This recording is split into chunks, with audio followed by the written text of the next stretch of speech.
عثمان صارم نے گھر جا کر اپنی بہن النور کو الگ بٹھا کر سلطان ایوبی کا پیغام سنایا اور کہا، النور، ہمارا مذہب اور ہمارا قومی وقار تم سے بہت بڑی قربانی مانگ رہا ہے۔ آج سے اپنے آپ کو پردہ نشین لڑکی سمجھنا چھوڑ دو۔ مسلمان لڑکیوں تک یہ پیغام پہنچا کر انہیں اس جہاد کے لیے تیار کر لو۔ میں تمہیں خنجر، تیر کمان اور برچھی کا استعمال سکھا دوں گا۔ احتیاط یہ کرنی ہے کہ کسی کو شک بھی نہ ہو کہ ہم لوگ کیا کر رہے ہیں۔ میں ہر طرح کی قربانی کے لیے تیار ہوں، النور نے کہا۔ میں اور میری تمام سہیلیاں تو پہلے ہی سوچ رہی ہیں کہ ہم اپنی آزادی اور اپنی قوم کے لیے کیا کر سکتی ہیں۔ ہم تو مردوں کے منہ کی طرف دیکھ رہی ہیں۔ عثمان صارم نے اسے بتایا کہ صلاح الدین ایوبی اور اس کی فوج کے متعلق جتنی خبریں یہاں مشہور کی جاتی ہیں وہ سب جھوٹی ہوتی ہیں۔ تمام مسلمان گھرانوں میں جا کر عورتوں کو صحیح خبریں سناؤ۔ عثمان صارم نے اسے صحیح خبریں سنائیں اور یہ بھی بتایا کہ مسلمانوں میں غدار اور صلیبیوں میں مخبر بھی ہیں۔ اس نے بہن کو ایسے 3-4 گھرانے بتائے اور کہا کہ ان عورتوں کو اپنے ہاتھ میں لو اور انہیں بتاؤ کہ ان کے آدمی غدار ہیں۔ انہیں یہ بھی کہو کہ عیسائی اور یہودی لڑکیوں کے پیار سے بچو، ان کا پیار محض دھوکہ ہے۔ کیا میں رینی کو یہاں آنے سے روک دوں؟ عثمان صارم نے کہا۔ وہ بہت تیز اور ہوشیار لڑکی ہے۔ رینی ایک نوجوان عیسائی لڑکی تھی۔ عثمان صارم کے گھر سے تھوڑی ہی دور اس کا گھر تھا۔ اس کا باپ شہری انتظامیہ کے کسی اونچے عہدے پر فائز تھا۔ لڑکی کا پورا نام رینی الیگزینڈر تھا۔ وہ النور کی سہیلی بنی ہوئی تھی۔ عثمان صارم کے ساتھ بھی اس نے گہرے مراسم پیدا کر لیے تھے۔ اسے دیکھ کر وہ بہت خوش ہوتی تھی۔ عثمان صارم ابھی اس کے قریب نہیں ہوا تھا۔ عثمان سمجھتا تھا کہ یہ عیسائی لڑکی ہے اور یہاں جاسوسی کرنی آتی ہے۔ اس نے رینی کو کبھی ناپسندیدگی کی نگاہ سے نہیں دیکھا تھا، بلکہ اس کے ساتھ ہنسی مذاق بھی کر لیتا تھا تاکہ اسے شک نہ ہو۔ اب جب اسے یہ ضرورت پیش آئی کہ رینی اس کے گھر نہ آیا کرے تو رینی کو یہ کہنا اس کے لیے مشکل ہو گیا کہ اب ہمارے گھر نہ آیا کرو، مگر اسے روکنا ضروری تھا کیونکہ وہ گھر میں اپنی بہن کو جنگی ٹریننگ دینا چاہتا تھا اور اسے معلوم نہیں تھا کہ اس گھر میں اب کیا کیا راز آئیں گے۔ اس نے سوچ کر یہ طریقہ پسند کیا کہ النور سے کہا کہ رینی جب کبھی آئے تو تم یہ کہہ کر باہر چلی جایا کرو کہ کسی سہیلی کے گھر جا رہی ہوں۔ اس طرح اسے ٹالتی رہو، وہ خود ہی آنا چھوڑ دے گی۔ کرک شہر کے لوگ اس پاگل کی باتیں کر رہے تھے جو مسلمانوں کی تباہی کی پیشن گوئیاں کرتا پھر رہا تھا۔ غیر مسلموں کو وہ بہت ہی اچھا لگتا تھا۔ سب اسے ڈھونڈتے پھرتے تھے لیکن وہ کہیں نظر نہیں آ رہا تھا۔ سرکاری طور پر بھی اسے تلاش کیا جا رہا تھا کیونکہ مسلمانوں کو خوف زدہ کرنے اور ان کا جذبہ سرد کرنے کے لیے اس پاگل کو استعمال کرنے کا فیصلہ کیا گیا تھا۔ کسی کو معلوم نہیں تھا کہ وہ کہاں چلا گیا ہے۔ وہ اسی رات کہیں لاپتہ ہو گیا تھا۔ 10-12 روز اس کی تلاش ہوتی رہی۔ صلیبی حکام نے شہر کے باہر بھی گھڑ سوار دوڑا دیے۔ انہیں توقع تھی کہ وہ اس شہر سے کہیں دوسرے شہر جا رہا ہوگا، مگر وہ کسی کو نہ ملا اور 10-12 دن گزر گئے۔ ان 10-12 دنوں میں عثمان صارم نے النور اور اس کی 3 سہیلیوں کو ہتھیاروں کا استعمال سکھا دیا۔ اس نے انہیں تیغ زنی بڑی محنت سے سکھائی۔ اس کے علاوہ اس نے مسلمان نوجوانوں کو درپردہ سلطان ایوبی کا پیغام سنا کر زمین دوز محاذ پر جمع کر لیا۔ ان نوجوانوں نے ان مسلمان کاریگروں کو تیار کر لیا جو برچیاں اور تیر و کمان وغیرہ بناتے تھے۔ یہ سب صلیبیوں کے ملازم تھے۔ وہ اپنے لیے کوئی ہتھیار نہیں بنا سکتے تھے۔ مسلمانوں کو کوئی ہتھیار رکھنے کی اجازت نہیں تھی۔ ان کاریگروں نے گھروں میں چوری چھپے ہتھیار بنانے شروع کر دیے۔ یہ بہت ہی خطرناک کام تھا۔ پکڑے جانے کی صورت میں صرف سزائے موت ہی نہیں تھی بلکہ مرنے سے پہلے صلیبی درندوں کی بھیانک اذیتیں تھیں۔ وہاں کوئی مسلمان کوئی معمولی سے جرم میں یا محض شک میں پکڑا جاتا تو اس سے پوچھا جاتا تھا کہ مسلمان گھرانوں کے اندر کیا ہو رہا ہے اور جاسوس کہاں ہیں۔ اس کے ساتھ ہی اس کے جسم کو روئی کی طرح دھننا شروع کر دیتے تھے۔ کاریگر جو ہتھیار بناتے تھے وہ عثمان صارم جیسے نوجوان رات کو مختلف گھروں میں چھپا دیتے تھے۔ دن کے وقت لڑکیاں برقع نما لبادوں میں خنجر اور تیر کمان چھپا کر مسلمانوں کے گھروں میں لے جاتی رہتی تھیں، مگر ہتھیار بنانے اور گھروں میں پہنچانے کی رفتار بہت سست تھی۔ ادھر سلطان ایوبی کو ایک جاسوس نے اطلاع دے دی کہ کرک اور مضافات کے مسلمانوں تک اس کا پیغام پہنچ گیا ہے اور وہاں کے نوجوان لڑکوں اور لڑکیوں نے زمین دوز محاذ بنا لیا ہے۔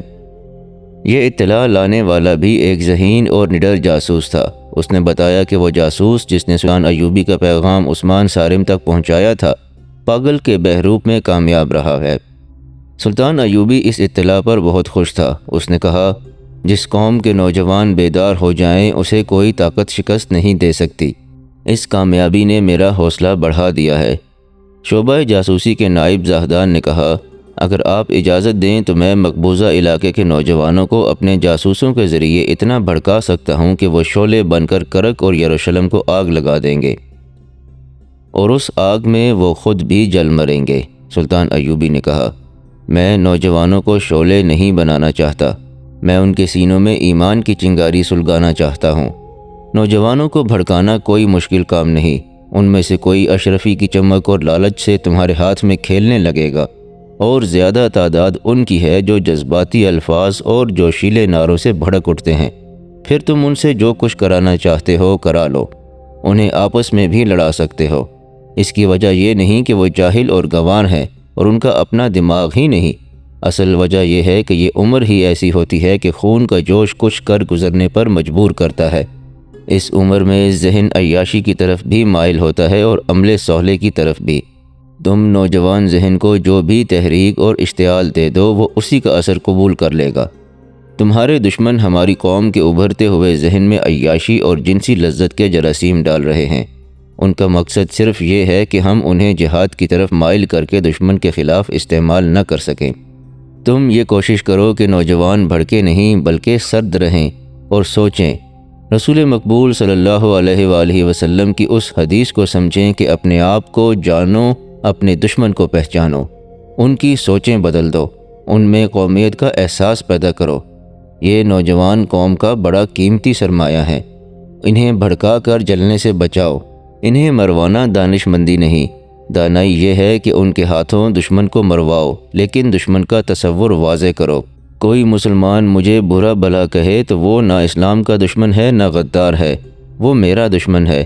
میں اسے قانون کا سہارا لے کر سزا نہیں دوں گا، جو اسلام در سلطنت اسلامیہ کے تحفظ کے لیے بنایا گیا ہے۔ ملت کا قانون ملت کے امیر کے ذاتی استعمال کے لیے نہیں ہوتا۔ غداری کی سزا اسے دی جاتی ہے جو ملک اور قوم کی جڑیں کاٹے اور دین کے دشمنوں کے ہاتھ مضبوط کرے، خواہ حکمران خود ہی اس کا مجرم ہو، وہ غدار ہے اور سزا کا مستحق۔ اس صورت میں جبکہ وہاں نوجوان تیار ہو گئے ہیں، ہم انہیں کس طرح استعمال کریں؟ زاہدان نے پوچھا۔ انہیں جوش میں نہ آنے دو، سلطان ایوبی نے جواب دیا۔ ان کی سوچیں بیدار کرو، وہاں کے حالات کے مطابق وہ خود فیصلہ کریں کہ انہیں کیا کرنا چاہیے۔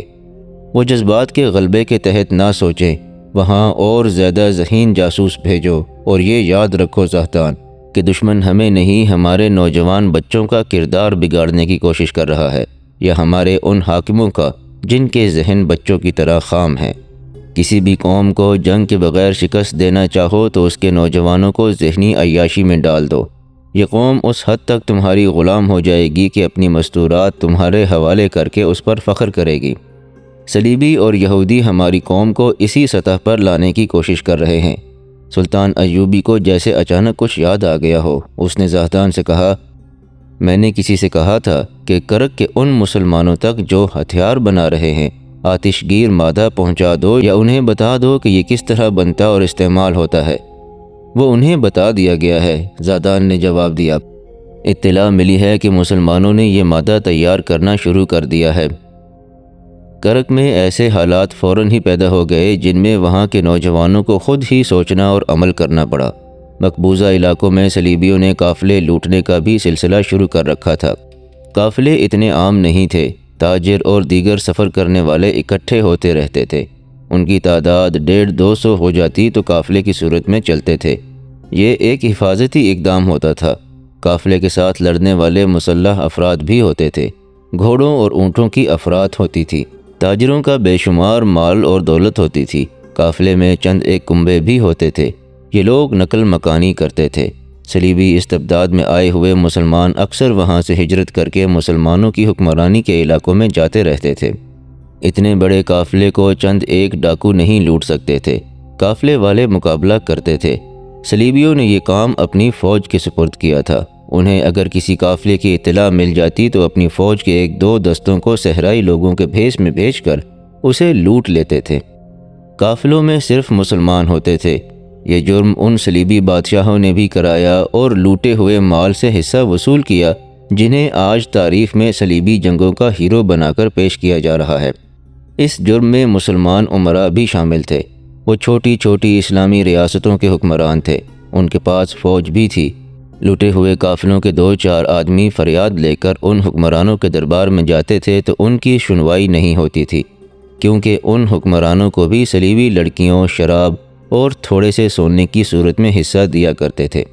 اگر یہ حکمران چاہتے تو صلیبی ڈاکوؤں کا قلع کما کر سکتے تھے، مگر انہوں نے صلیبی ڈاکوؤں کو ایسی کھلی چھٹی دے رکھی تھی کہ یہ ڈاکو ان کی ریاستوں کے اندر بھی آ کر لوٹ مار کر جاتے تھے۔ صلیبیوں نے انہیں اندھا کر کے یہ فائدہ بھی اٹھایا کہ ان کی ریاستوں کے سرحدی علاقے ہڑپ کرتے گئے۔ انہوں نے بعض چھوٹی چھوٹی ریاستوں کو مسلسل ڈاکوؤں سے پریشان کر کے جزیہ بھی وصول کرنا شروع کر دیا تھا۔ اس طرح سلطنت اسلامیہ سکڑتی چلی جا رہی تھی۔ نور الدین زنگی اور صلاح الدین ایوبی ان مسلمان ریاستوں پر بھی قبضہ کرنا چاہتے تھے۔ ان حکمرانوں کو وہ صلیبیوں سے زیادہ خطرناک سمجھتے تھے۔ ایک بار نور الدین زنگی نے صلاح الدین ایوبی کو ایک پیغام بھیجا تھا جس میں کئی اور باتوں کے علاوہ ان چھوٹے چھوٹے مسلمان حکمرانوں کے متعلق لکھا تھا۔ ان مسلمان حکمرانوں نے اپنی عیش و عشرت کے لیے اپنی ریاستیں صلیبیوں کے پاس گروی رکھ دی ہیں۔ وہ کفار سے تحفے اور زر و جواہرات اور اغوا کی ہوئی مسلمان لڑکیاں لیتے اور اسلام کا نام ڈبوتے جا رہے ہیں۔ یہ مسلمان کفار سے زیادہ ناپاک اور خطرناک ہیں۔ وہ بادشاہی کے نشے میں بدمست ہیں اور صلیبی ان کی جڑوں میں داخل ہو گئے ہیں۔ صلیبیوں کو شکست دینے سے پہلے ضروری ہو گیا ہے کہ ان مسلمان ریاستوں پر قبضہ کر کے انہیں اس سلطنت اسلامیہ میں مدغم کیا جائے اور خلافت بغداد کے تحت لایا جائے۔ اس کے بغیر اسلام کا تحفظ ممکن نہیں۔ ان خطروں کے باوجود کبھی کبھی کوئی بہت بڑا قافلہ صحرا میں جاتا نظر آ جاتا تھا۔ کرک سے چند میل دور سے ایک قافلہ گزر رہا تھا۔ اس میں 100 سے زیادہ اونٹ تھے، بہت سے گھوڑے بھی تھے۔ قافلے میں تاجروں کا مال تھا اور چند ایک کنبے تھے۔ ایک کنبہ ایسا بھی تھا جس میں 2 جوان لڑکیاں تھیں، یہ بہنیں تھیں۔ قافلہ حسب معمول مسلمانوں کا تھا۔ کرک کے علاقے سے قافلہ گزر رہا تھا تو صلیبیوں کو پتہ چل گیا۔ انہوں نے اپنی فوج کا ایک دستہ بھیج دیا جس نے دن دہاڑے قافلے پر جا حملہ کیا۔ قافلے کے گھڑ سواروں نے مقابلہ تو بہت کیا مگر صلیبیوں کی تعداد زیادہ تھی۔ وہاں ریت خون سے لال ہو گئی۔ صلیبیوں نے بچوں تک کو کاٹ ڈالا۔ 15-16 جوان سال مسلمان رہ گئے۔ انہیں قیدی بنا لیا گیا۔ دونوں لڑکیوں کو پکڑ لیا۔ اونٹوں اور گھوڑوں کو مال و اسباب سمیت کرک لے گئے۔ یہ قافلہ جب کرک میں داخل ہوا تو آگے آگے قیدی تھے۔ ان کے پیچھے 2 گھوڑوں پر 2 لڑکیاں سوار تھیں جن کا لباس بتاتا تھا کہ وہ مسلمان ہیں۔ ان کے پیچھے صلیبی تھے جن کے چہروں پر نقاب تھے اور ان کے پیچھے مال و اسباب سے لدے ہوئے اونٹوں کی قطار تھی۔ لڑکیاں رو رہی تھیں۔ کرک کے شہری تماشا دیکھنے کے لیے باہر نکل آئے۔ وہ تالیاں پیٹتے اور کہکہے لگاتے تھے کیونکہ وہ جانتے تھے کہ لٹا ہوا یہ قافلہ مسلمانوں کا ہے اور قیدی بھی مسلمان ہیں۔ ان قیدیوں میں ایک جوان سال قیدی آفاق نام کا تھا۔ دونوں مغویہ لڑکیاں اس کی بہنیں تھیں۔ آفاق زخمی بھی تھا، اس کی پیشانی اور کندھے سے خون بہہ رہا تھا۔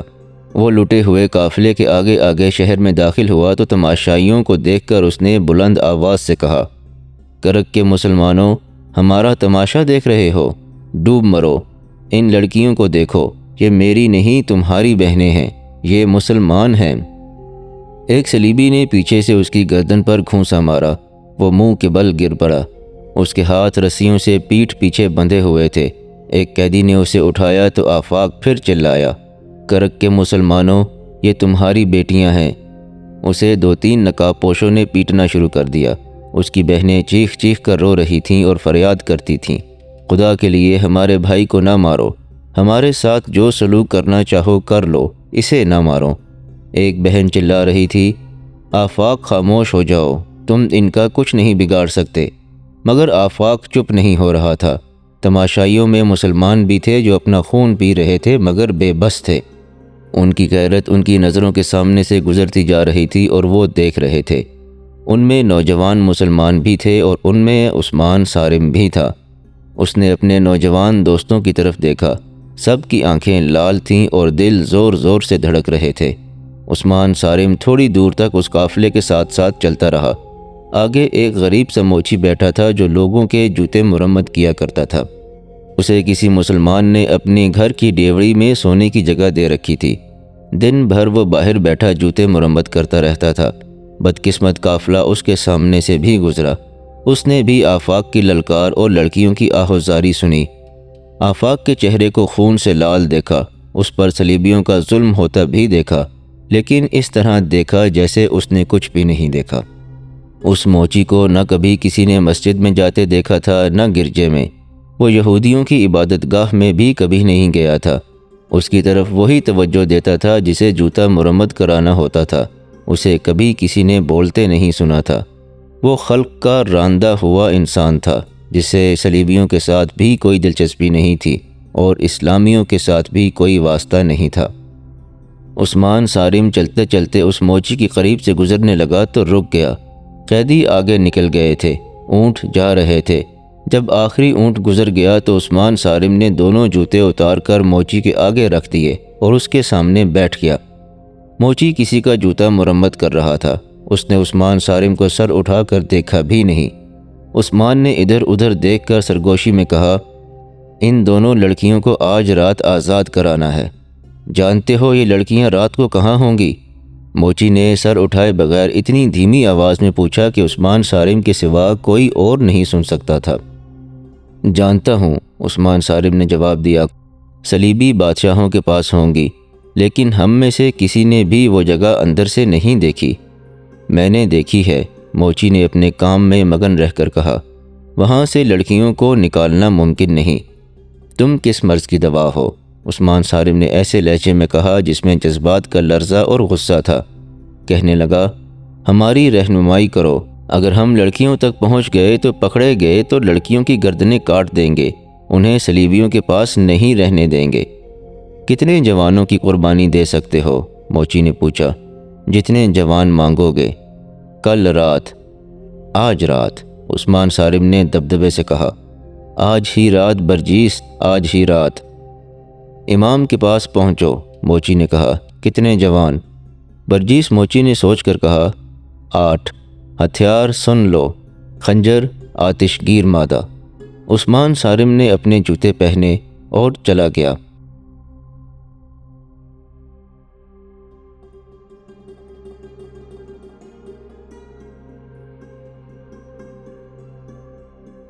یہاں پر اس قسط کا اختتام ہوتا ہے۔ اگر آپ کو انداز بیاں پسند آیا ہو تو اس ویڈیو کو لائک ضرور کیجیے گا اور ہمارے چینل کے ساتھ جڑے رہنے کے لیے ہمارے چینل کو سبسکرائب بھی کر لیجیے گا۔ انشاءاللہ اگلی قسط میں حاضر ہوتے ہیں۔ تب تک کے لیے اپنے اور اپنے آس پاس کے تمام لوگوں کا بہت خیال رکھیے گا۔ اللہ نگہبان۔